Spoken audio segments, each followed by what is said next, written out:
नमस्कार मित्रों, हिंदी साहित्य के प्रतिष्ठित लेखक लेखिकाओं की खूबसूरत और उम्दा कहानियों के चैनल में आपका स्वागत है।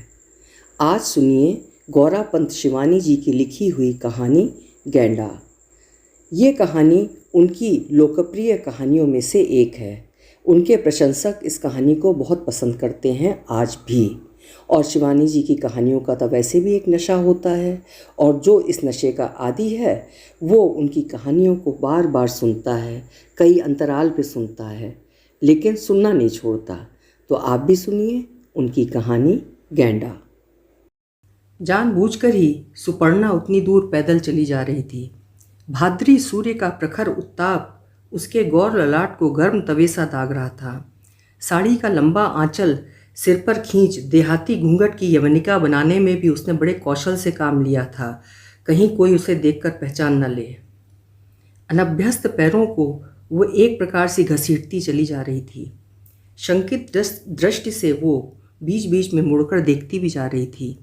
छावनी की उस सड़क से बीसियों जवान तो निकलते रहते थे, कोई स्कूली बच्चों को खाना पहुंचाने, कोई साहब की वर्दी पर लोहा करवाने। किसी ने भी देख लिया तो उसकी पद यात्रा का समाचार इधर उधर फैल जाएगा। वैसे ही क्या कुछ कम बातें फैल गई थीं। इधर वो जिस पार्टी में जाती उसे लगता पूरी फौजी बिरादरी उसे ही घूर रही है। अवसर पाते ही उसके पति के अधीनस्थ अफसरों की प्रोषिता पत्नियां फुसफुसाने लगतीं। कैसा रूप था मिसेस दत्ता का, और कैसी झाड़ू फिर गई है चेहरे पर। बेचारी मिसेस दत्ता। उन मूक नैनों की सहानुभूति सुपर्णा का तन बदन सुलगा देती। कभी कभी उसे लगता वो पागल हो जाएगी। पति की अनुपस्थिति में बच्चों के स्कूल जाते ही वो कई बार स्वयं को अपने से बातें करते पकड़ चुकी थी। निर्जन कमरे में कुर्सी पर बैठी वो अपने इस स्वगत भाषण में अनोखा सुख पाने लगी थी। बातें करते करते जब कभी अविरल अश्रुधार उसका ब्लाउज भिगो देती या अपनी ही व्यंग्यात्मक हंसी की तीखी खनक अपने ही कानों में बजती, तो वह निर्जन वन में अपनी ही पगध्वनि से चौंकी भय त्रस्ता हरिणी सी चौंक कर कांपने लगती। तब क्या वो धीरे धीरे अपना मानसिक संतुलन खो रही थी? मन को ही साक्षी बना स्वयं अपने ही अंतर्मन की व्यथा का छलकता पात्र उलट उसका मन फूल सा हल्का हो उठता। तभी खानसामा का स्वर उसे चौंका देता। खाना क्या बनेगा मेम साहब? और वो चौंक कर कहती, चलो मैं आ रही हूँ। फिर दर्पण के सम्मुख सूजी आँखों और अश्रुसिक्त कपोलों को पाउडर के अनेक प्रहारों से स्वाभाविक बना वो बाहर निकलती। फिर भी उसे लगता हरामखोर खानसामा के चिबुक और अधर के बीच की बंकिम रेखा में प्रच्छन्न हंसी की स्पष्ट रेखा झलक रही है। सूखा सालन, भिंडी और तहरी बना देना। बच्चों का खाना स्कूल भेजकर तुम खा लेना। मैं बाहर जा रही हूँ, वहीं खा लूँगी। जी छोटी मैम साहब। खानसामा का वही प्रच्छन्न स्मित उस बार चिबुक से रेंगता उसके मेहंदी से रंगी मूछों पर बिखर गया था। चतुरार सुपर्णा ने हृदय के क्रोध की एक तरंग को भी अपने चेहरे पर नहीं आने दिया। पता नहीं क्यों वो राज को इस प्रपंची नाम से पुकारने लगा था, पर बेचारे का दोष भी तो नहीं था।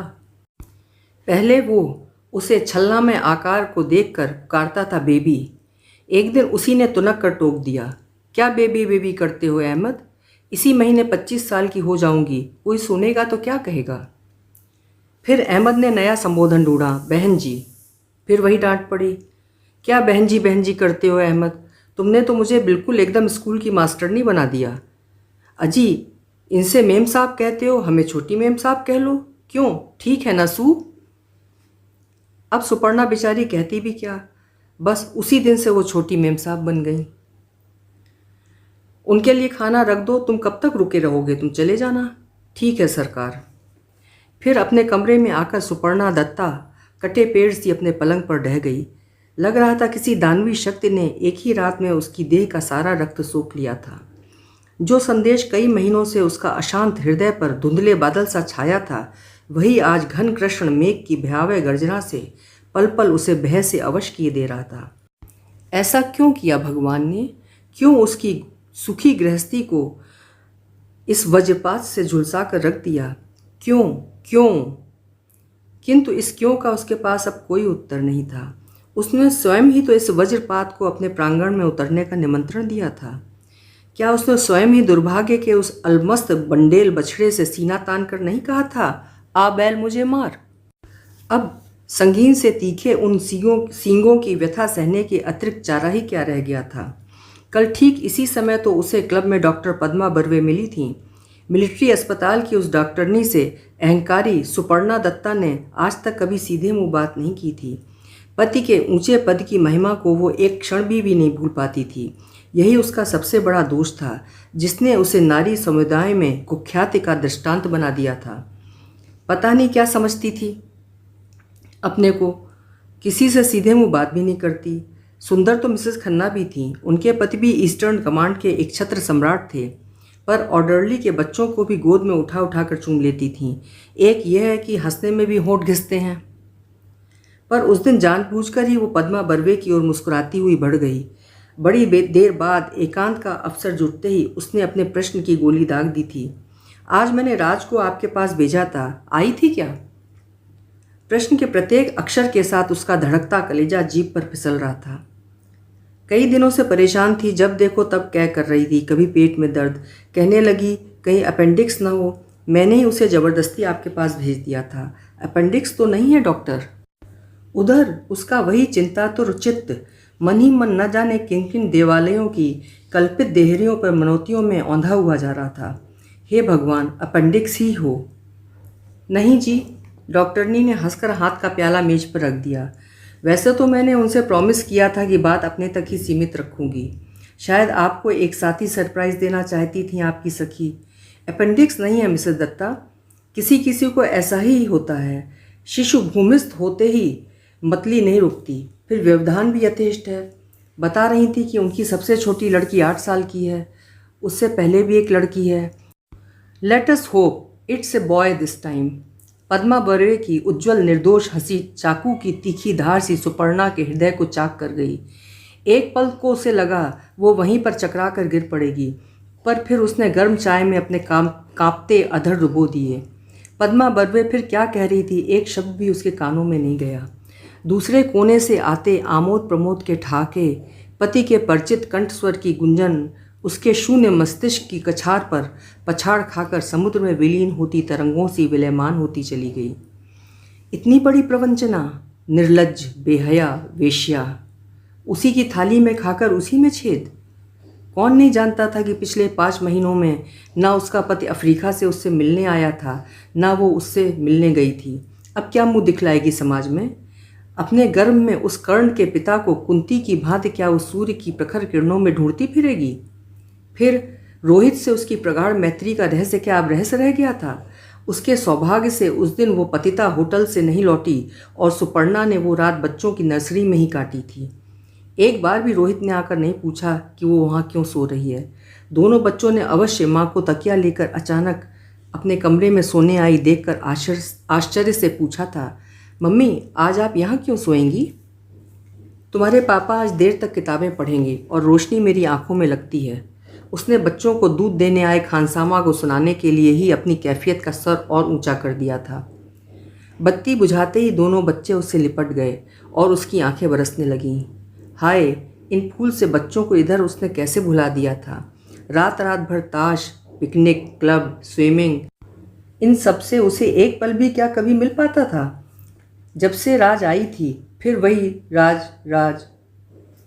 इसी एक नाम से शत सहस्र नागों के दंत शक्त सा विष उसके अंग अंग में व्याप गया था। 2 दिन पूर्व उसी के बगल में कुर्सी डाल राज रोहित और बच्चों के साथ सांप का नाच देख रही थी। सपेरे की सर्प मार से तरंगित मंजूषा को अचानक उस बंदी कोबरा ने फनफना कर अपनी क्रुद्ध फन की टक्कर से गिरा दिया और फुफकार छोड़ सतर होकर झूमने लगा था। तुझे भोलानाथ की सौगंध, बेटा डसना मत। सांप से भी भयावह आकृति वाले उस सपेरे ने क्रुद्ध नाग के फन को बीन की टक्कर से पंखे सा फैलाकर कहा था, असली पद्मनाग है सरकार। सीधे भोले की जटा से उतरकर गोरखपुर की तराई में उतरा था, वहीं से पकड़ा है उसे। जिसे डस ले तो इसका जहर उसकी खोपड़ी फाड़ दे। हाय राम सू, ऐसा भी जहर होता होगा क्या? आज सखी के उसी भोले प्रश्न के जहर ने सुवर्णा की खोपड़ी फाड़ कर रख दी थी। उसके शांत सुखी जीवन को मरुत के वेग से प्रकंपित करने वाली कैशोर्य की वो विस्मृत सखी 1 वर्ष पूर्व उसे अचानक हजरतगंज में मिली तो पहले वो अविश्वास से उसे देखती रह गई थी। यह तो राज लग रही है, पर राज कैसे हो सकती थी? वो तो सुपर्णा के विवाह से पहले ही अपने पिता के साथ कनाडा चली गई थी। फिर सुना था उसके पिता वहीं बस गए हैं। वो उसे अविश्वास से देख ही रही थी कि अचानक राज की दृष्टि उस पर पड़ी। एक पल में भीड़ चीरती वो उससे लिपट गई थी। तू यहाँ कैसे? और तू यहाँ कैसे के पश्चात दोनों ने 2 सिरों पर खड़े अपरिचय के घेरे में खिसियाए एक दूसरे को मौन विस्मय की कनखियों से देख रहे अपने अपने पतियों का परिचय भी एक दूसरे से करा दिया था। मेजर जनरल रोहिताश दत्ता की सुदीर्घ देह की छाया में राज के बौने करदे गंजे पति को देखकर सुपर्णा को एक पल को गहरा आत्मिक संतोष हुआ था। उसी क्षण अपनी ओछी चित्तवृत्ति से वो स्वयं खिसिया गई थी। आज तक जिस प्रतिद्वंदिनी ने उसे शैशव से लेकर कैशोर्य की प्रत्येक प्रतिद्वंदिता में बछाड़ा, वो आज उसके वैवाहिक जीवन के अखाड़े में आकर चारों खाने चित्त हो गई थी। स्कूल में केजी से लेकर सीनियर कैम्ब्रिज तक दोनों रेस कोर्स में गहन आत्मविश्वास से कुबड़े होकर प्राणांतक वेग से घोड़ा भगाते प्रतिद्वंदी जॉकी की भांति अंत तक साथ साथ रहती, किंतु विजय की डोर सदैव छूती राजमेहरा। सौंदर्य प्रतियोगिता में किशोरी सहपाठियों को सुपर्णा के सौम्य सौंदर्य की गरिमा मोहती, किंतु वयस्क सौंदर्य पारखी निर्णायकों को की लोलुप आँखें राज की यौवन मंडिता देह को ही उससे अधिक नंबर देती। ब्यूटी क्वीन का किरीट जगमगाता राजमीरा के कटे केशगुच्छ पर और सुपर्णा राय को मिलता रनर्स अप का गुलदस्ता। संगीत प्रतियोगिता में भी राज के मांसल कंठ की क्रूनिंग ही बाजी मार ले जाती और बेचारी सुपर्णा के कंठ का रविंद्र संगीत उसी के कंठ माधुर्य में खो जाता। फिर अपनी विदेश यात्रा के अंतिम प्रहार से भारतवासिनी सखी को एकदम ही निरस्त्र कर राजमेहरा विदेश उड़ गई थी। पर आश्चर्य यह था कि दोनों में गहन प्रतिद्वंदिता होने के बावजूद दोनों की मैत्री अंत तक अक्षुण्ण रही थी। राज उससे कहती थी सू, और सू के प्रति उसका लाड़ प्यार का अंत नहीं था। इतने वर्षों बाद राज ऐसे मिल जाएगी, सुपर्णा ने स्वप्न में भी नहीं सोचा था। औपचारिक परिचय के पश्चात दोनों एक दूसरे को अपने अपने घर आने का निमंत्रण देकर विदा हुई। पहले राज का कौतूहल ही उसे सू के बंगले की ओर खींच ले आया था। लॉन की मखमली दूब में स्टील के झूले पर झूल रही सखी के वैभव को उसने दूर से ही सूंघ लिया। जानबूझकर ही वो बिना फ़ोन किए आ गई थी। क्या पता फ़ोन करने पर सू अपने वैभव को बढ़ा चढ़ा के प्रस्तुत करे। अरे राज, तू आ गई? मैं आज ही रोहित से कह रही थी कि जैसे भी हो आज की पार्टी में राज और उसके पति को बुलाना होगा। इनके कलीग का तबादला हो गया है। आज हमने उन्हें डिनर पर बुलाया है। मेरा मन सच्चा था ना, इसी से तू खुद आ गई। बड़ी देर तक दोनों ने अतीत के कितने पृष्ठ उल्टे, कितनी बार चारों आंखें खिलखिलाईं, गीली हुईं और दोनों प्रौढ़ यौवन को फांदती उल्टे पैरों अपने कैशोर्य के प्रांगण में उतर गईं। याद है राज, मदर टाइबर्शिया ने हमें कैसे घुटनों के बल कंकड़ों पर चलने की सज़ा दी थी? याद है, याद है। और फिर जब मुझे मीजल्स हुए थे और मैं इन्फर्मरी में छिपा कर तुझे स्ट्रॉबेरी का दोना थमाई थी। याद है बिल्कुल। ओफ, कितनी यादें थी और कैसी मीठी टीस। कैशोर्य जो अभी भी दबाने पर पके फोड़े सा दुखता था और यौवन जो किसी दगाबाज दोस्त की भांति धीरे धीरे दोनों की पकड़ से छूटता जा रहा था। जरा सोच तो सू, इसी 10 जनवरी को 25 पूरे कर लूँगी। Another 5 years and no more 20s। राज ने बटुआ खोलकर नन्हे से दर्पण में धूमिल पड़ रहे लिपस्टिक को फिर से प्रगाढ़ किया और एक लंबी सांस खींचकर मुस्कुराई। क्यों, ठीक कहा था ना मैंने? राज के शरीर से आती मनमोहक सुगंध, साड़ी के अमेरिकी जॉर्जेट का आंचल, अंगुली में चमकती विदेशी हीरों की प्लैटिनम की अंगूठी, आँखों के नकली पक्ष में आँख में झूल रहा था धूप का चश्मा, प्रत्येक प्रसाधन में आभिजात्य की सुस्पष्ट छाप थी। अपनी उस प्रिय सखी की उपस्थिति में सुपर्णा एक पल को भी अब तक प्रकृतिस्थ नहीं हो पा रही थी। कितने बच्चे हैं तेरे? सुपर्णा ने पूछा। 2 लड़कियां। राज ने अपने कटे केशगुच्छ को एक मोहक झटके से पीछे कर अपनी 10 वर्ष की भुवन मोहिनी हंसी से मुक्ता सी धवल दंत पंक्ति बिखेर दी। और तेरे? सुवर्णा की सतर ग्रीवा पर उसका अहंकार दीप्त एलोकेशी जूड़ा बिखर गया। 2, एक बेटा एक बेटी, विक्रम और जूही। वे आ रहे हैं स्कूल से। सुपर्णा ने गर्व दीप्त दृष्टि से पुत्र पुत्री को बुलाकर राज से परिचय कराया। कैसी दर्शनीय जोड़ी थी दोनों की। आंखें जुड़ा जाती थीं। सुर्ख गाल, गोरा रंग गया था बाप पर और काली शांत भंवर पुतलियां पड़ी थी माँ पर। तू बच्चों को क्यों नहीं लाई? पुत्र की जननी होने के कारण अपनी तुलना में सखी का दुर्बल मातृपक्ष उसके कंठ में दुलार छलका गया। ले आती तो खुश हो जाती। कहाँ से लाती? इस बार राज के स्वर में अहंकार का पलड़ा ऊपर उठ गया। दोनों नाना नानी के पास कनाडा में पढ़ रही हैं। वैसे भी अब हमने छुट्टी पाली है। जाओ तुम लोग अहमद से खाना मांग लो। सुपर्णा को सखी की अंतिम सूचना बेहतरस्त कर गई थी।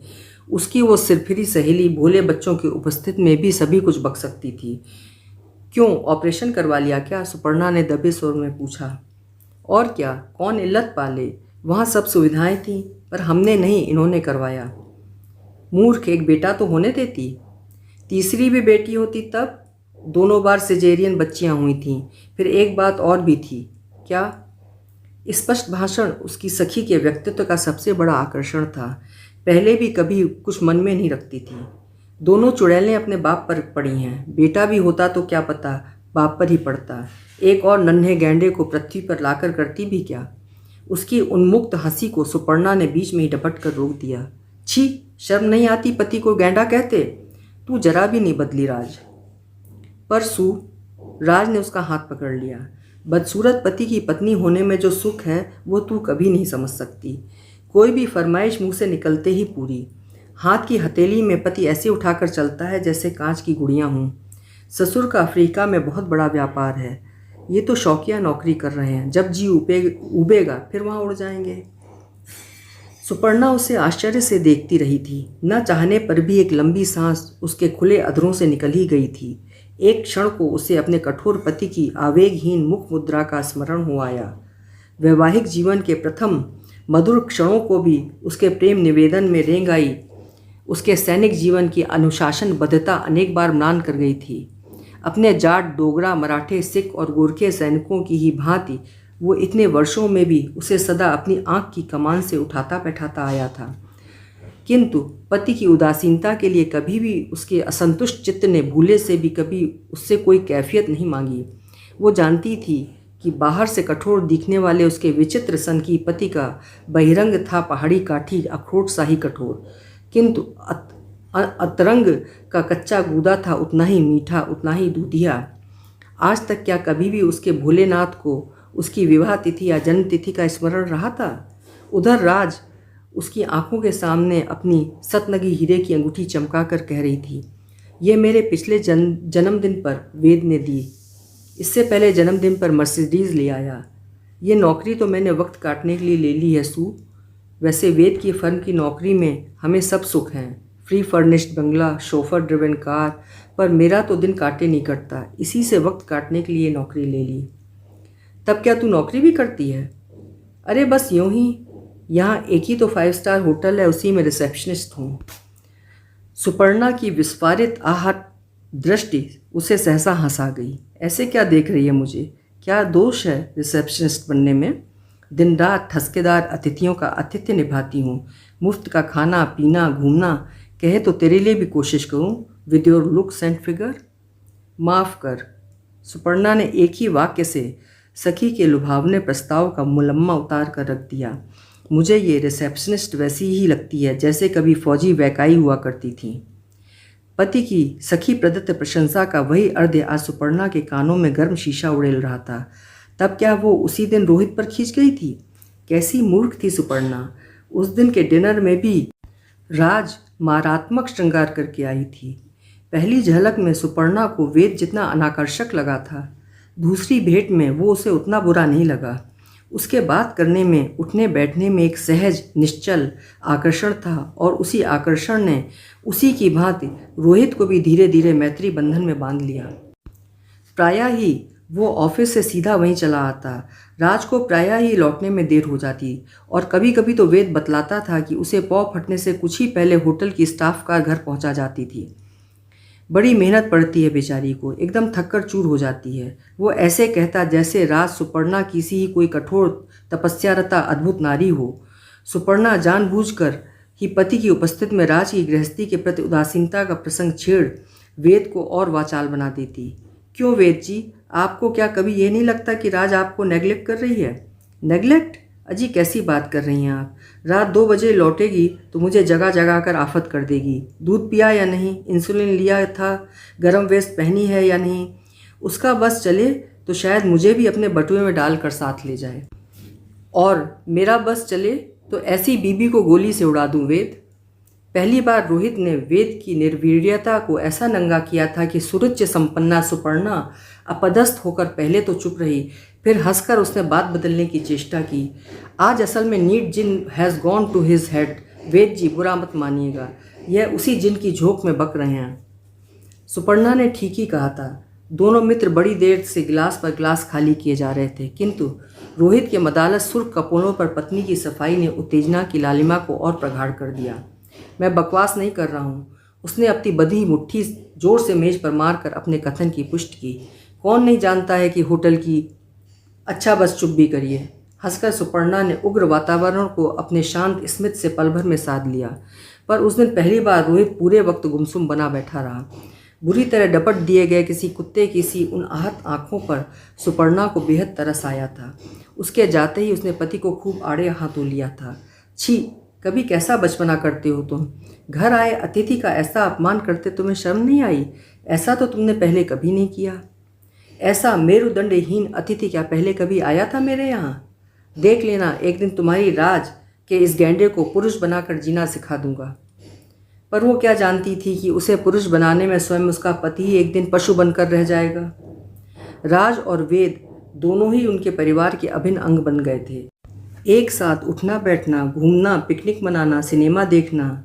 फिर रविवार को सुपर्णा उन्हें बड़े आग्रह से ताश की बैठक के लिए रात भर रोके रहती। सखी के आने से सुपर्णा के नीरस जीवन में वैचित्र का वो अस्वाभाविक झोंका पहले पहल जितना मीठा लगा था, अब उसी की एक रस्ता उसे उबाने लगी। कभी कभी वो अपने अतीत के निस्संग विस्मृत एकांत के लिए तरसने लगी। उसकी गृहस्थी की शांत झील की स्थिर जलराशि में राज ने जैसे एक ढीला मारकर उसे अशांत अगणित तरंगों से भर दिया था। पहले पहले रोहित को भी उनका प्रत्येक रविवार को निमंत्रित किया जाना अखरा था, किंतु चतुरा व्यवहारपटु राज कभी खाली हाथ नहीं आती थी। रोहित की प्रत्येक दुर्बलता को वो जैसे डायरी में नोट कर घर ले जाती। कभी क्वालिटी के आकर्षक डिब्बों में पैक्ड रोस्ट मुर्ग, कभी प्रॉन और कभी ससुर के विदेशी सेलर से प्रचुर मात्रा में लाई गई क्षीण कटी की बोतलों की क्या उसके पास कोई कमी थी? सुपर्णा के दोनों बच्चे तो राज आंटी पर जान छिड़कते थे। उनके नन्हे हृदयों को वो एक से एक दामी उपहार देकर बहुत पहले ही विजित कर चुकी थी।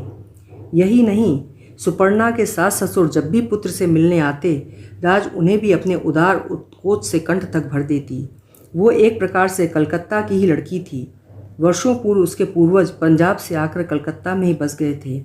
इसी से त्रुटिहीन बंगला उच्चारण ही नहीं, बंगाल के प्रत्येक व्यंजन की रेसिपी में उसकी पाक कला अमृत टपका देती। घन शुक्तो, डालना और फ्राई बांगदी चिंगड़ी से लेकर झाल माछ की साकार व्यंजना का वो स्वच्छ नैपकिन से ढांक कर वृद्ध युगल जोड़ी के खाने की मेज पर सजा जाती। आहा, की लोखी भे तुम्हार बंधु बहुमा, सास कहती। जैमोन चेहरा तेमनी गुण, तुम्हारी सखी कैसी लक्ष्मी है बहू, जैसा ही रूप वैसा ही गुण। किंतु इसी बीच सुपर्णा ने देख लिया था कि पति के नथने केवल सुव्यंजनों की सुगंध पाकर ही ऐसे नहीं फड़क रहे हैं, उन्हें नारी देह गंध ने भी व्याकुल कर दिया है। संसार की मूर्ख नारी भी आदर्शी सौत की देहगंध को नरभक्षणी शेरनी की ही भांति बड़ी दूर से सूंघ लेती है। फिर बेहया राज तो जीती जागती सौत की सी ही धृष्टता से एक दिन उसका सर्वस्व हरने के लिए उसके गृह की स्थायी सदस्य बनकर वहां रहने आ गई थी। जिस दिन वो होटल से सीधी अपने गैंडे के तबादले का समाचार देने आई तो सुपर्णा रोहित के साथ चाय पी रही थी। हे फॉक्स, वेद की बदली हो गई। कहाँ? स्वर के आनंद को सुपर्णा रोक ही नहीं पाई थी। दिल्ली, ला पहले चाय तो पिलासू। आज तो 2 लंब तड़ंग विदेशी अतिथियों को घुमाते घुमाते जान ही निकल गई। बेली, गारद, इमामबाड़ा, और फिर कहने लगे चिकन के कुर्ते खरीदेंगे। एक बार तो जी में आया कह दूं हमारे यहाँ ऊँटों के नाप के कुर्ते नहीं बनते। फिर सोचा लंगूर खुद ही जाकर देख लें किस दुकान में उस ताड़ के पेड़ के नाप का कुर्ता मिल सकता था भला। हार कर ऑर्डर दे आए। कब जा रही है दिल्ली? सुपर्णा के स्वर का कौतूहल उसे थमाए जा रहे चाय के प्याले के साथ छलक उठा। ए बटरफिंगर्स, मैं ऐसे किसी अतिथि की चाय छलका दूं तो नौकरी चली जाए। उसने हंसकर रुमाल से हाथ पर छलकी चाय पूछी। अब तुझे नौकरी जाने की क्या चिंता? सुपर्णा ने हंसने की चेष्टा कर भीतर सशंकित दृष्टि से उसे देखा, जैसे वो जान गई थी कि शत्रु पक्ष से एक ना एक हथगोला अवश्य फेंका जाएगा। हटा यार, हम नहीं जा रहे हैं दिल्ली। वेद भी रिज़ाइन कर अफ्रीका लौट जाएगा। और तू? सुपर्णा का चेहरा उत्तर की आशंका से पहले ही फक पड़ गया।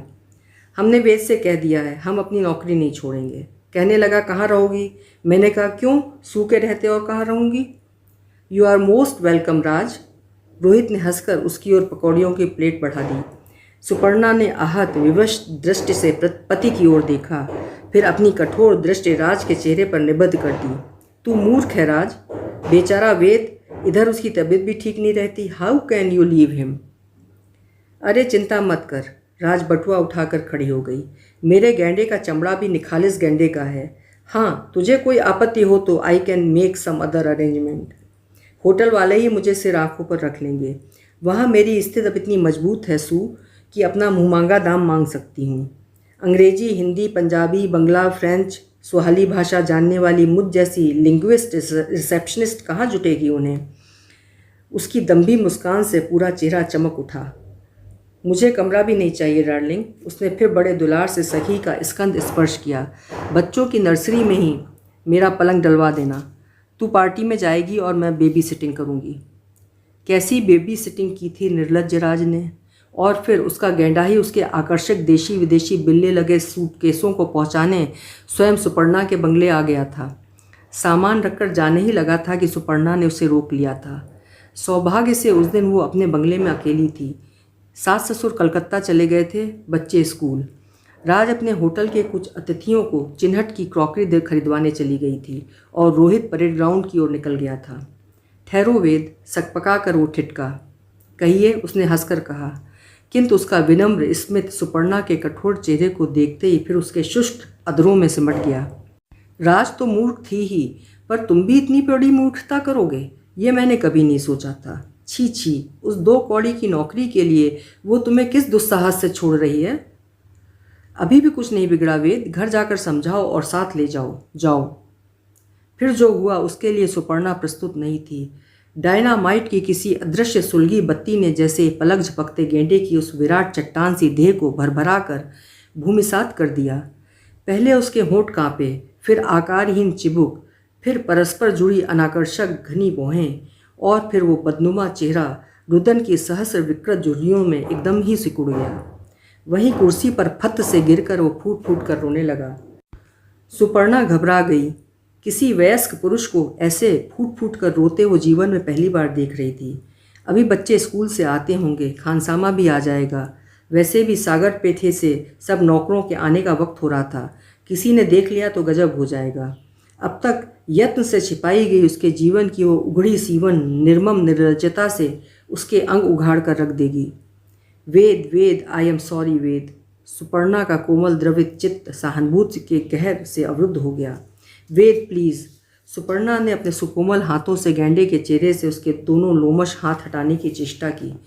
जीवन में पहली बार नारी की सहज निष्कपट सहानुभूति का अपूर्व शीतल स्पर्श पाकर उसके यायावर के आंसू आंखों में ही थमक गए। उन गोरे हाथों की लंबी अंगुलियों को थाम कर रुधे गले से कहने लगा, मैं उसे बहुत प्यार करता हूँ सुपर्णा, मैं उसके बिना जी नहीं सकता। इसी से तो कह रही हूँ उसे साथ ले जाओ वेद। नारी कभी कायर का प्रेम स्वीकार नहीं करती। उसके जीवन में पति के लाड़ दुलार का जितना महत्व है, उसके पैर की ठोकर का भी उतना ही महत्व है वेद। केवल मीठा खाने से किसे आनंद आ सकता है? ठीक उसी समय आंधी के झोंके सी ही मदिर सुगंध की लपटें छोड़ती राज पर्दा खोलकर हंसती उन दोनों के सम्मुख खड़ी हो गई। वेद के खुरदुरे कपोलों पर बहे आंसू अभी सूखे नहीं थे। उसके काले मजबूत हाथों की पकड़ में सुपर्णा के दोनों हाथ अभी तक बंदी थे। हे, आर यू मेकिंग लव? और फिर पति के वेदना विधुर चेहरे को देख उसने संदिग्ध दृष्टि से सुपर्णा को देखा। उसकी अनुपस्थित में वो कैसा पाठ पढ़ा रही थी वो समझ गई। बोझिल वातावरण असह्य हो उठता। इससे पूर्व ही सुपर्णा के दोनों बच्चे स्कूल से आकर उससे लिपट गए। राज आंटी, अब आप हमेशा यहीं रहेंगी ना, हमारे कमरे में? यस स्वीट हार्ट, एकदम तुम्हारे कमरे में। बच्चों के प्रति प्रेम प्रदर्शन में राज के व्यवहार में कहीं भी बनावट नहीं थी। सू के दोनों बच्चों पर उसका प्रेम जितना ही अकपट था उतना ही था उदार। देखो, मैं आज तुम्हारे लिए होटल से क्या क्या लाई हूँ। रंगीन रिबन बंधा आकर्षक डिब्बा उन्हें थमाकर वो सुपर्णा की ओर मुड़ी। डोंट वेट फॉर मी सू, आज मेरे गैंडे की ये लखनऊ में आखिरी सांझ है, उसकी लास्ट शाम अवध। इसी से मैं आज केवल अपने पति की ही रिसेप्शनिस्ट रहूँगी। यही मैं अपने मैनेजर से भी कह के आई हूँ। चलो वेद। और वो फिर अपने गैंडे को एक प्रकार से खींच कर ही ले गई थी।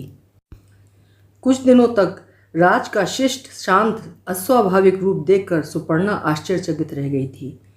तब क्या वो अपने सौम्य आचरण से धीरे धीरे उसका विश्वास जीत रही थी? कभी कभी वो होटल से ही फ़ोन कर देती, मैं आज घर नहीं आऊँगी सू, तीन चार दिन के लिए बाहर जा रही हूँ। जब लौटती तब बच्चों के साथ ही खेलती रहती या अपने कमरे में ही कोई जासूसी उपन्यास लेकर लेट जाती।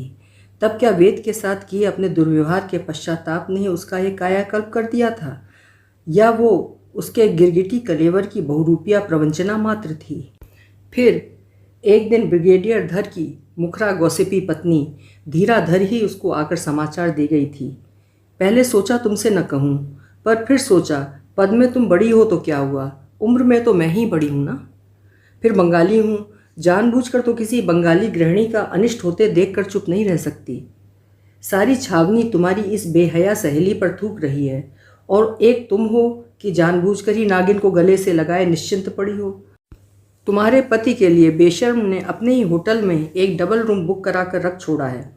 जब भी मौका लगता है दोनों वहीं मिलते हैं। किसी दिन सुअवसर देखकर तुम्हें फ़ोन करूँगी, फिर तुम दोनों को बड़े मज़े से रंगे हाथों स्वयं पकड़ सकती हो। पर सुपर्णा ने उस हितैषणी के फ़ोन के बिना ही पति की प्रवंचना को घर बैठे ही पकड़ लिया था। उस दिन होटल में राज की रात की ड्यूटी थी। दिन भर वो बच्चों की नर्सरी में जैसे भांग का गोला खाकर पड़ी सोती रही थी। संध्या को तैयार सुपर्णा से विदा लेने आई तो हंसकर बोली, देख सू, ये सेट कैसा लगा तुझे, है ना कमाल का? कल चौक की एक छोटी सी दुकान से ले लिया।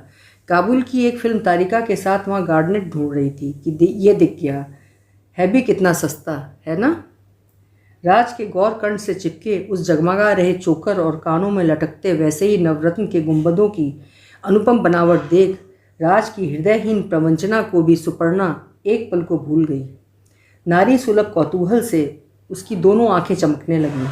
कैसा विचित्र हृदय बनाया है विधाता ने नारी का। गहरी से गहरी चोट खाकर भी वो किसी अनुपम आभूषण को ललचाई दृश्य से देखने का लोभ समरण नहीं कर पाती। कितने का है राज? कुल 2000 का है ना लूट? 2.5 मांग रहा था पट्टा, हमने 2 का ही चेक काटा। वो चली गई तो सुपर्णा उठकर बच्चों का कमरा ठीक करने चली गई। लापरवाह राज प्रायः ही उतरी साड़ी ब्लाउज ब्रा कमरे में ही फैलाकर छोड़ जाती थी। उसे अपने सुव्यवस्थित संवरे बंगले की सज्जा में सामान्य से तिनके की उपस्थित भी सह नहीं होती थी। पिछले 15 दिनों से जब से डॉक्टर बर्वे ने उसे यह सूचना दी थी, उसकी अनुभवी आंखें शिकारी कुत्तों की ही भांति निरंतर राज की गतिविधि का पीछा कर रही थीं। एकाएक उसकी मतली चेहरे का पीलापन, अलस अंगड़ाइयाँ न जाने किस शून्य में विलीन हो गई थीं। पीठ से लगा पेट, उत्फुल्ल चेहरा, उज्ज्वल आँखों की स्निग्ध दृष्टि, कहीं भी संभावित मातृत्व का कोई चिन्ह नहीं था। तब क्या, जब वो 4-5 दिन के लिए बाहर गई थी तभी अपने बोझिल शरीर को भारमुक्त कराई थी। वो नर्सरी में गई तो पूरे कमरे में अभागिनी कपड़ों का बाजार सा लगा कर छोड़ गई थी। एक ओर तकिया पड़ा था, दूसरी ओर साड़ी। जमीन पर ढहे तंबू कनास सा पेटीकोट वैसे ही पड़ा था जैसे उसे उतारा गया था। झुंझलाकर वो अस्त व्यस्त वस्तुएं सहज रही थी कि अचानक उसकी दृष्टि मेज पर धरे नए मखमली केस पर पड़ी। शहर के उस प्रतिष्ठित जौहरी की दुकान तो वैसे छोटी मोटी नहीं थी जैसा राज बता गई थी। फिर वो दुकान तो अमीनाबाद में थी, चौक में नहीं। तब क्या उससे झूठ बोल गई थी राज? पर क्यों? फिर अचानक उसके गंभीर चेहरे पर मुस्कान खिल गई। ओह, समझ गई। शायद सोच रही होगी मैं भी उस दुकान से ऐसा ही सेट खरीद कर उसकी मौलिक रुचि को म्लान न कर दूं। कोई भी नारी नहीं चाहती कि उसी किसी साड़ी या उसी का सा गहना किसी अन्य नारी के अंग को महिमान्वित करे। फिर सखी को नीचा दिखाने की प्रेरणा ही उसे उसी दिन जौहरी की दुकान पर खींच ले गई। कहिए, नम्र जौहरी उसके सम्मुख खड़ा हो गया। आपके यहाँ से मेरी एक परिचिता कल एक नवरत्न का सेट खरीद कर ले गई थी। रिवर्सिबल मीने का है। क्या वैसा ही एक दूसरा सेट होगा आपके पास? क्या शुभ नाम है उनका? राज, राज सचदेवा। जौहरी ने अपना मोटा बही खाता खोला। जी हाँ, एक जयपुरी नवरत्न का सेट हमारे यहाँ कल बिका है, पर उसे किसी राज सचदेवा ने तो नहीं खरीदा। उसे लिया है किन्हीं जनरल दत्ता ने, रोहिताश दत्ता। वैसा सेट तो अब नहीं है बहन जी, पर आप बयाना दे जाएं तो हम 10 दिन में मंगवा देंगे। किंतु बयाना देने वाली फिर क्या उस धरनी पर खड़ी रह सकती थी? कांच के शोकेस को थाम कर उसने कांपते पैर साधे, फिर हवा के झोंके सी निकल गई। ओह, इतना बड़ा विश्वासघात और इस निर्लज्ज सौत की ऐसी स्पर्धा! उसी के पति के उपहार के माध्यम से क्या वो उसे ही अंगूठा दिखाने आई थी? सारी रात वो जल से निकली मछली सी ही तड़पती रही और फिर गृहस्थी के एकांत का अवसर पाते ही चल दी थी उस मस्जिद की ओर जिसका पता 3 वर्ष पूर्व उसकी नीलम की अंगूठी खोने पर उसकी आया ने बताया था। आप पीली मस्जिद के मौलवी साहब के पास जाकर फाल खुलवाइए मेम साहब। दूध का दूध पानी का पानी न कर दें तो मेरा नाम बशीरन नहीं। एक अंडा कटवा देंगी सरकार तो खून बलबलाते चोर हरामजादे को आपके कदमों में डाल देंगे। तब बशीरन को उसने एक धमक देकर भगा दिया था। मूर्ख अपड़ औरत! ऐसे पोंगा ज्योतिषियों नजीमियों पर उसका विश्वास नहीं था, किंतु जब विपत्ति की गाज अपनी पूरी भयावही शक्ति के से किसी पर टूटता है तब उसका पढ़ा लिखा विवेक भी अपना तर्क वितर्क भूल बिसर अपढ़ सरल मानव की श्रेणी में उतर आता है। पता उसे एकदम कंठस्थ था, पीली मस्जिद के पीछे नीम तले के मौलवी का पता। आपको इतना सा बच्चा भी बता देगा मेम साहब, बशीरन ने कहा था। फिर पूरा मोहल्ला चिकन का काम करता है। खटियों पर बैठी कढ़ाई करती 20 औरतें आपको दूर से ही दिख जाएंगी। 4-5 खटियों पर चिकन के कुर्तों पर झुकी औरतों की भीड़ देखकर वो तेजी से बढ़ गई थी। यहाँ कोई मौलवी साहब रहते हैं? उसने एक से पूछा। जी हाँ, वो सामने नीम तले जहाँ टाट का पर्दा लगा है वहीं रहते हैं। एक पल को फिर उस अधेड़ औरत की कुर्ते की जाली में घुसी हुई थमक रुक गई थी। लगता है मेम साहब की कोई चीज़ खो गई है, फॉल खुलवाने आई होंगी। उस फुसफुसाहट को सुनती सुपर्णा लटके फटे टाट के पर्दे के बाहरी दुविधा में खड़ी रह गई। सहसा पर्दे में बीचों बीच बड़े कौशल से बनी मैजिक आई को उसने बड़े आश्चर्य से देखा। एक छोटा सा बटन काज बनाकर उस छिद्र को बड़ी सुघड़ता से नन्हे गवाक्ष का रूप दे दिया गया था। सुपर्णा ने गला खकारा और उसी का आभास पाकर एक बड़ी सी आंख उस गवाक्ष से सट गई। दूसरे ही पल झांकने वाली बाहर आ गई। छींट के जीर्ण सलवार कुर्ते में उस किशोरी का यौवन किसी अबाध्य मुश्के बंधे दस्यु की भांति मुक्त होने के लिए छटपटा रहा था। स्वस्थ उजले दांतों की सहज हंसी से उसका स्वागत कर वो किशोरी बोली, आइए, अब्बा से काम है ना?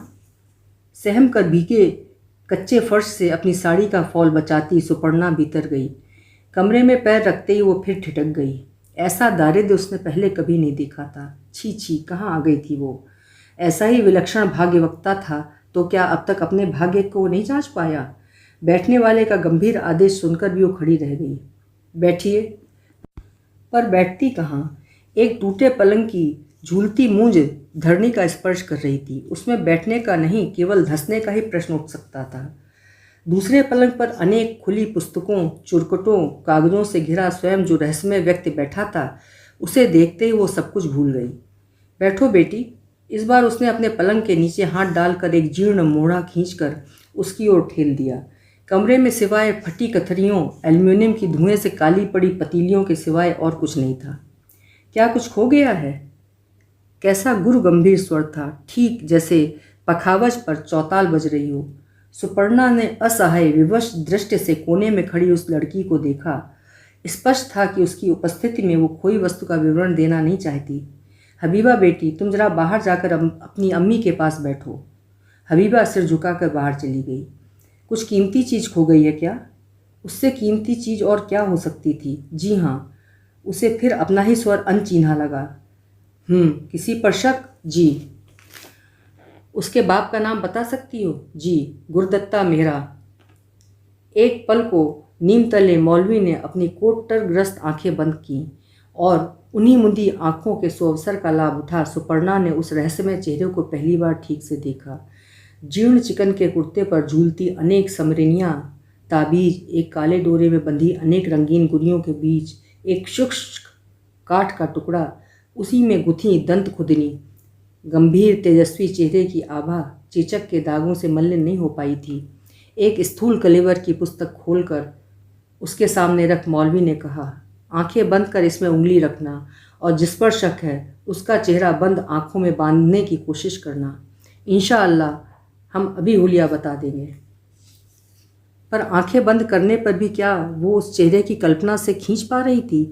जितनी ही बार वो उसे लाने की चेष्टा करती उतनी बार उससे सटा रोहित का मुस्कुराता चेहरा भी साथ साथ चला आता। फिर बड़े यत्न से उसने उसी छवि के घेरे को फोकस में बांधा जो उसे पति का दिया नया सेट पहन ईर्ष्या दग्ध करने उस दिन इटलाती चली आई थी। अंगुली हटा लो बेटी। चौंक कर उसने हाथ खींच लिया। ओफ, कैसे कसकर दाबा था उसने, जैसे वो फाल के निर्जीव अक्षर नहीं सौत की सजीव ग्रीवा हो। बेशक तुम्हारी बेशकीमती चीज़ चोरी हो गई है। बताने वाले की दोनों आंखें बंद थीं और वो जैसे किसी ट्रांस में झूम रहा था। चोर बाहर का नहीं है। गोरा रंग, छरहरा बदन, बाल मर्दों की काट में छटे हैं, आंखें कंजी होंगी और हंसने पर बंद हो जाती होंगी। चेहरा खूबसूरत होने पर भी कभी कभी निहायत बदनुमा लगने लगता होगा। ये चोर पेशेवर चोर है। बस करिए, सुपर्णा एक प्रकार से चीखी उठी थी। ओफ, कैसे जान गया ये सब? मुझे मेरी चीज़ मिलेगी या नहीं? उसके प्रश्न का प्रत्येक शब्द एक कांपती सिसकी बन गया था। मिलेगी, पर लेने वाले को सजा दिए बगैर यहाँ कोई चीज़ नहीं मिलती। उसके लिए तुम्हें भी कुछ करना होगा। जब कर लोगी तब लेने वाली खून बलबलाती खुद तुम्हारे दरवाजे पर चीज़ डाल जाएगी। नहीं नहीं, इतनी नीच नहीं थी वो। पर कहने वाला कहे जा रहा था। अब ऐसे घुटने टेक कर बैठा बैठा झूमने लगा था जैसे नमाज पढ़ रहा हो। एक चीज़ दूंगा, उसे ऐसी जगह में गाड़ कर रखना जहाँ वो उसे कम से कम एक बार लांग ले, पर कोई उससे पहले उसे न लांगे, समझी? अगर एक बार लांग गई तो इंशाअल्लाह महीना बीतते बीतते तुम अपनी चीज़ पा लोगी। मैं ये नहीं चाहती कि किसी का बुरा हो, वो स्वयं बड़बड़ाती जा रही थी। तब घर जाओ बेटी, वैसी ही दूसरी चीज़ खरीद कर अपना गम भुला दो। उन रहस्यमयी आंखों में व्यंग था या सहानुभूति? क्या उसने सचमुच ही उसकी खो गई सौभाग्यमणि की झलक देख ली थी? कैसे समझाए उसे? जो दुर्लभ वस्तु उसने खोई थी वो फिर दोबारा नहीं खरीदी जा सकती। ठीक है, इस बार संयम की राख में चिंगारी सी दबी प्रतिशोध की दहक तीव्र ज्वाला बन लपलपा उठी। आप दे दीजिए, मैं गाड़ दूंगी।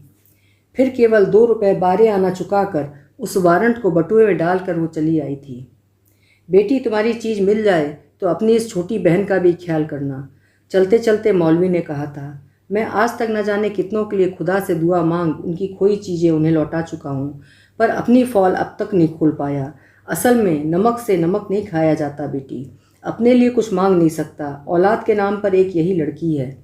इसका रिश्ता हो चुका है। तोला भर भी सोना कहीं से मिल जाए तो कपड़े तो खुदा जुटा ही देगा।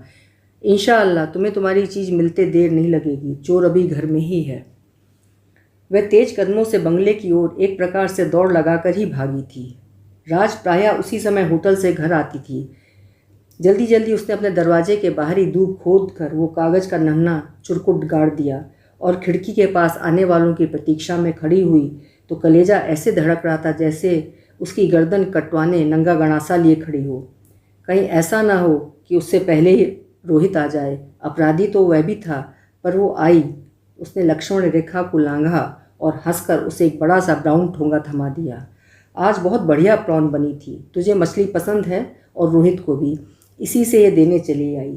खाना वहीं खा लिया था। रोहित नहीं आए क्या? उसकी व्याकुल दृष्टि में अनुपस्थित प्रणयी के प्रति निर्लज प्रेम की सहस्र तरंगें पछाड़ खा रही थीं। एक क्षण पूर्व सुपर्णा के अपराधी चित्त का उपालंब उन्हीं तरंगों में डूब गया। वो जान गई कि वो किसे प्रौढ़ खिलाने इस तपती दोपहरिया में इतनी दूर चली आई है।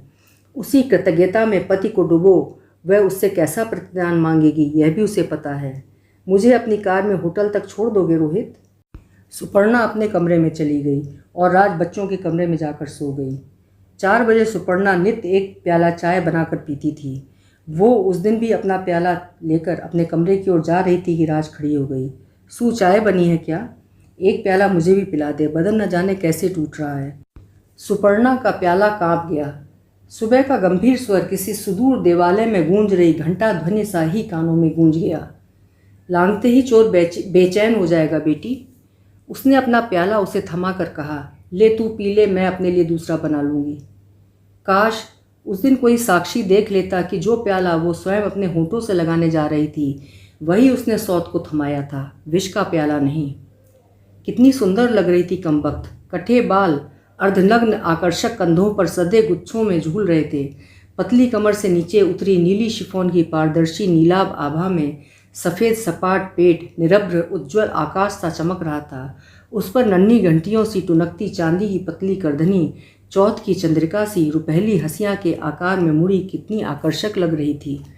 न चाहने पर भी आंखें क्षीण कट के उस किंकड़ी जाल में उलझ जाती और फिसलती चली जाती। गजब की रुचि थी उसकी। अपने प्रत्येक आकर्षक गढ़ टीले पर वो जानबूझकर ही ऐसी छोटी मोटी जंडियां गाड़ देती थी कि उनका अस्तित्व विपक्षी को शत्रु का अभिमान चूर करने की चुनौती में निरंतर ललकारता रहे। गले में लटका उसका अठनिया तांबे का ताबीज उस दिन भी दो उत्तुंग चट्टानों के बीच बह रही किसी क्षीण पहाड़ी नदी की ताम्रवर्णी धारा के ही अनोखे तेज से चमक रहा था। कानों में थी कुंडलाकार चांदी की बालियां।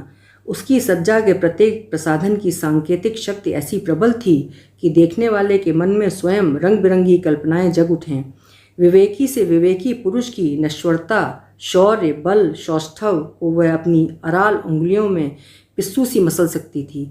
लगभग अनावृत उस सुडौल देह यष्ट में भी कौशल से बरबस बंदी बनाए गए यौवन की विवश जकड़न निकट से देखने पर नहीं पहचानी जा सकती थी। मैं जा रही हूँ सू, आज वहीं रहूँगी। उसने हाथ के तीक्ष्ण रंजित नखों को हवा में हिलाकर उससे विदा ली तो सुपर्णा ने भी हाथ हिला दिया। कैसी मूर्ख थी वो। पढ़ी लिखी होकर भी वो उस मौलवी की बातों का विश्वास कर गई। हो सकता है उसका बातूनी घाक खानसामा ही मौलवी को जानता हो। राज और रोहित का प्रेम प्रसंग क्या किसी से छिपा था? ऐसे कीलकों से शत्रुकंटक दूर किया जा सकता तो लोग क्यों जानबूझकर किराए के हत्यारे बुलवाते? उसी उधेड़बुन में उसकी आंखें लग गईं।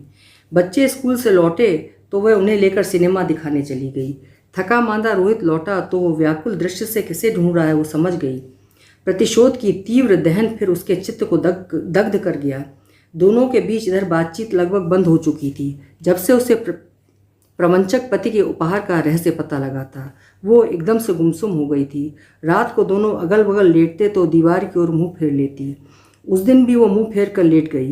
रोहित ने उठकर बत्ती बुझा दी। थोड़ी ही देर में पति की परितृप्त खर्राटों का स्वर सुन उसकी आंखें अभिमान के अश्रुओं से छलक उठीं। एक बार हाथ बढ़ाकर उसका स्पर्श भी तो नहीं किया उसने। पति की वो स्वस्थ क्षुधा कहाँ चली गई? सुपर्णा आओ कहकर वो जिस आवेगपूर्ण आवाहन से इतने वर्षों में भी उसके हथतंत्री को झंकृत कर देता था वो सर कहाँ खो गया? अपनी आंखों के सामने ही वो प्रतिक्षण अपने सौभाग्य को भस्मीभूत होते देख रही थी और हृदय का वही मौन क्रंदन उसकी एक एक सांस को दहकता अंगार बना रहा था। 56 व्यंजनों का थाल सजाए वो जिसकी प्रतीक्षा में स्वयं भूखी बैठी रहती थी वो किस किस की झूठी पत्तलों की जूठन खाकर ऐसी परम परितृप्ति में डूबा बेखबर सो रहा था। उसकी आंखों के आंसू सूखे भी नहीं थे कि फ़ोन की घंटी बजी। रोहित ने हड़बड़ा कर फ़ोन उठाया। वो उदास मन से मुंह फेरे ऐसी लंबी लंबी सांस लेने लगी जैसी गहरी नींद में बेखबर सो रही हो। हेलो हेलो, क्या कब खराब हुई? मैं अभी आ रहा हूँ। सुपर्णा, उसकी पीठ पर पड़ा पति का वो हाथ उसे चाबुक सा ही तिलमिला गया था। पूरे सप्ताह बाद पति के मुंह से सुने अपने नाम की खनक उसे बौरा गई। राज के होटल से फ़ोन आया है सुपर्णा, उसकी तबीयत अचानक खराब हो गई है। उन्हें शक है फूड पॉइजनिंग हो गया है। तुम चलोगी? सुपर्णा ने कुछ उत्तर नहीं दिया। शिलाखंड सी वो उसी मुद्रा में पड़ी रही। रोहित की कार चली गई तो वो खिड़की से देर तक देखती रही। हुआ कुछ भी नहीं होगा भागी को। उन विदेशियों के साथ खूब चढ़ा ली होगी, यही खुमारी होगी। पहले भी तो 1-2 बार ऐसा हो चुका था, पर जब नौकरों की मदद से पति ने मूर्छिता राज को लाकर उसके पलंग पर लिटा दिया तब वो कांप गई। तुम लोग बाहर रहो, अभी एम्बुलेंस आ रही है। उसने सब नौकरों को बाहर भेज दिया। उनके जाते ही उसने अपराधिनी सी कोने में खड़ी पत्नी के दोनों कंधे कसकर पकड़ लिए। Suparna, now tell me Suparna, तुमने कहीं उसे कुछ खिला तो नहीं दिया? डॉक्टर के आने से पहले मुझे बता दो Suparna, please please confess. Suparna की आहत दृष्टि में अपने उस अविश्वासी सहचर के प्रति केवल घृणा थी, केवल तिरस्कार। इडियट, उसने कहा, आज इसने यहाँ खाना भी नहीं खाया। यह प्रॉन लाई थी, मैंने उसे भी उठाकर फेंक दिया। इसका बस चलता तो शायद यही मुझे खिला देती। न, मैं इतनी नीच नहीं हूँ रोहित। यह एक प्याला चाय पीकर ही गई थी। चाय किसने बनाई थी? रोहित के स्वर का संदेह बड़ी नंगाई से उसकी आंखों के खून में उतर आया। मैंने। इस बार सुपर्णा की हंसी किसी फिल्मी खलनायिका सी विभत्स लग उठी। तुम क्या सोच रहे हो, मैंने तुम्हारी प्राण वल्लभा को जहर दिया है? क्यों? तब जाओ शौक से इसकी शव परीक्षा करवा कर देख लो। मैं भी तो जान लूँ कौन सा जहर दिया है मैंने। आर्सेनिक, साइनाइड, अफीम या... चुप करो। रोहित ने अपनी चौड़ी हथेली से उसके उत्तेजित स्वर का गला घूंट दिया। पागल हो गई हो क्या? सब हरामखोर अर्दली दीवार से कान लगाए सुन रहे होंगे। फिर वो सुपर्णा को वैसे ही छोड़ मूर्छिता प्रेयसी के सिराने खड़ा हो गया। राज, राज! आवेश और संभावित वियोग की आशंका ने उसके अधीर स्वर को सहसा रुआंसा बना दिया। राज, राज! मृत्यु पथ की ओर तेजी से बढ़ रही प्रेमिका को उसका आर्त करुण स्वर जैसे हाथ पकड़कर पीछे खींच रहा था। राज! किंतु उस निर्विकार निष्प्राण चेहरे पर अब जीवन के कोई भी चिन्ह नहीं था। केवल ऊर्ध्वश्वास का तीव्र वेग प्रतिपल द्विगुणित होकर तीव्र जलधार में डगमगाती तरुणी की विवशता से उसकी देह को कपा रहा था। जितनी बार वो कोने में खड़ी सुपर्णा की ओर देखता, उतनी ही बार उसकी आंखों में संदेह मिश्रित घृणा की लौ दप्प से जल उठती। डॉक्टर के आते ही राज के गले की घरघराहट थरथराते अधरों पर फिसल आई। डॉक्टर रोहित के क्लब का साथी था। इनके पति को खबर दे दी आपने? उसने रोहित से पूछा। खबर दे ही नहीं पा रहे हैं, पता नहीं कहाँ हैं। सुना था हांगकांग गए हैं। क्यों, क्या हालत इतनी ख़राब है डॉक्टर?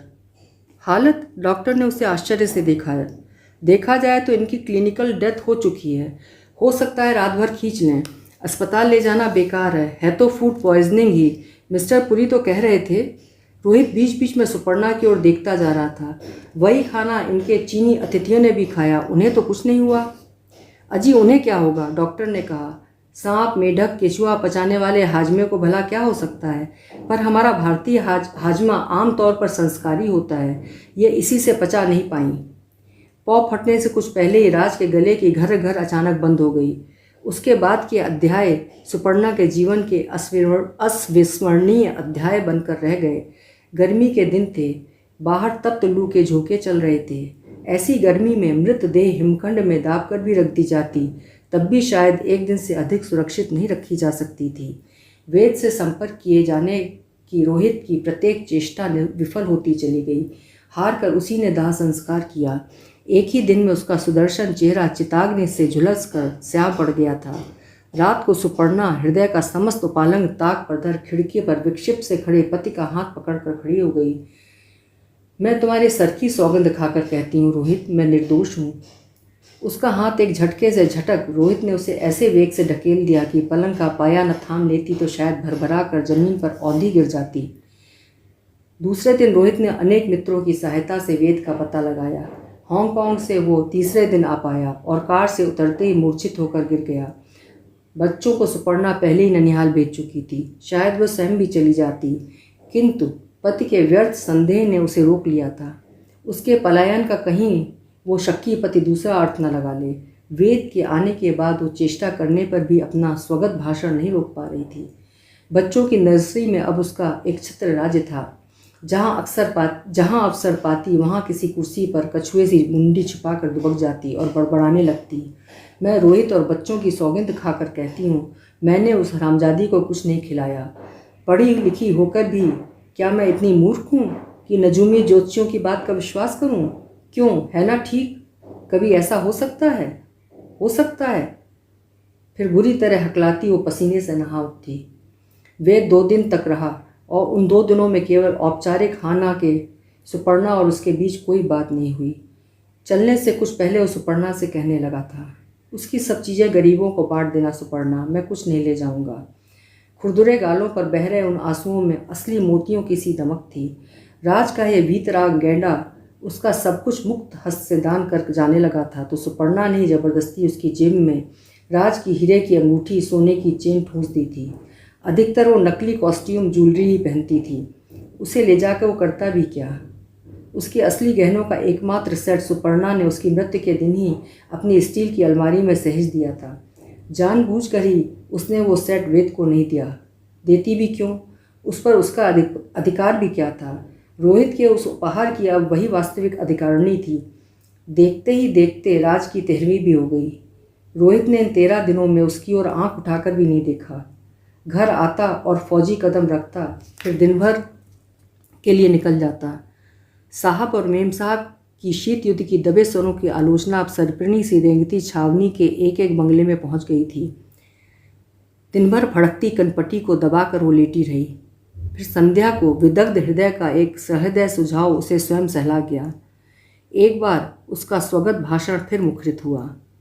पति के पाप का प्रायश्चित अब मुझे ही करना होगा, तभी शायद मेरे अंदर में उठ रहा एक घृणा का चिंता दाह शांत होगा। बहुत दिनों बाद वो दर्पण के सम्मुख खड़ी हुई। प्रबल झंझावात के पश्चात निर्वात उज्ज्वल आकाश सा ही उज्ज्वल चेहरा सहसा स्निग्ध हो उठा। बाल ठीक किए, साड़ी बदली, फिर सेफ खोल मखमली केस को उसने बड़े यत्न से बटुए में रख लिया। धीरे से द्वार खोल वो चुपचाप बाहर निकल गई। नीम तले की पीली मस्जिद के गोल गुंबदों पर डूबते सूर्य की म्लान आभा उतर आई थी। चिकन के कुर्ते काटने वाली भीड़ कच्चे फर्श पर पानी का छिड़काव कर रही थी। फटे टाट के गवाक्ष से उसी विस्फारित मुग्ध दृष्टि ने देखा। अब्बा, वही मेम साहब आई हैं जो उस दिन आई थीं। वो भीतर गई। आज भी उन्हीं जीर्ण ग्रंथों से वैसे ही घिरा उसका मुक्तिदाता आंखें मूंद तपस्वी सा बैठा था। आओ बेटी, बैठो। कहो, चीज़ मिल गई? जी, पर आपने सज़ा बहुत कड़ी दे दी। सज़ा हम नहीं देते बेटा, परवरदिगार देता है। जो जैसा करता है वैसा भरता है, न कम न ज़्यादा। ये लीजिए। उसने केस निकाल कर बूढ़े के हाथों में रख दिया। जब आपकी बेटी की शादी हो, मेरी ओर से उसे पहना दें। वार्धक्य से कांपते उन दुर्बल हाथों में डिब्बा निरंतर कांप रहा था। झुककर सुपर्णा ने डिब्बा खोल दिया और म्लान संध्या के साथ ही कमरे में उतर आए असमय के अंधकार में नवरत्न का वो जयपुरी सेट द्विगुणित वैभव से चमक उठा। खुल रहे डिब्बे का कौतूहल माँ बेटी दोनों को ही खींच लाया था। या अल्लाह! हबीबा की अम्मा का सिकुड़ा चेहरा एकाएक उद्भासित हो उठा। ऐसे गहने तो अवध की बेगमों को ही नसीब होते थे बिन्नो। मौलवी का गला भर्रा गया। अल्लाह तुम्हें बहुत दे बेटी, बनी रहो या मेरे मालिक। किस कदर कीमती चीज़ खोई होगी तुम्हारी, जिसके मिलने पर तुम ये दौलत लुटा गई। बिना कुछ कहे सुपर्णा आंसुओं के वेग को रोकती तीर सी बाहर निकल गई। उन 3 दरिद्र चेहरों का मन में न समा सकने वाला आह्लाद उसे एक क्षण को बाहों में उठाकर हवा में नचा गया। पर उसी क्षण उसे एक चौथे चेहरे की स्मृति ने फिर धरा पर पटक दिया। उसे लगा प्रवास के किसी जनशून्य अरण्य में भटक रहा राज का घायल गैंडा अपनी आहत दृष्टि से उसे देख रहा है। पहले उसके होंठ कांप रहे हैं, फिर आकारहीन चिबुक, फिर परस्पर जुड़ी अनाकर्षक घनी भौहें, और फिर वो निष्कपट बदनुमा चेहरा रुदन की सहस्र विकृत झुर्रियों में एकदम सिकुड़ गया है। कहानी यहीं समाप्त होती है दोस्तों। मेरे चैनल को सब्सक्राइब ज़रूर करते रहिएगा, जिससे मेरा उत्साह बना रहे। मेरा और आपका सुनने और सुनाने का ये साथ यूं ही चलता रहे। इसी मधुर कामना के साथ, इसी मंगल कामना के साथ हम लोग फिर मिलेंगे किसी प्रसिद्ध लेखक या लेखिका की कहानी के साथ। तब तक के लिए बहुत बहुत धन्यवाद।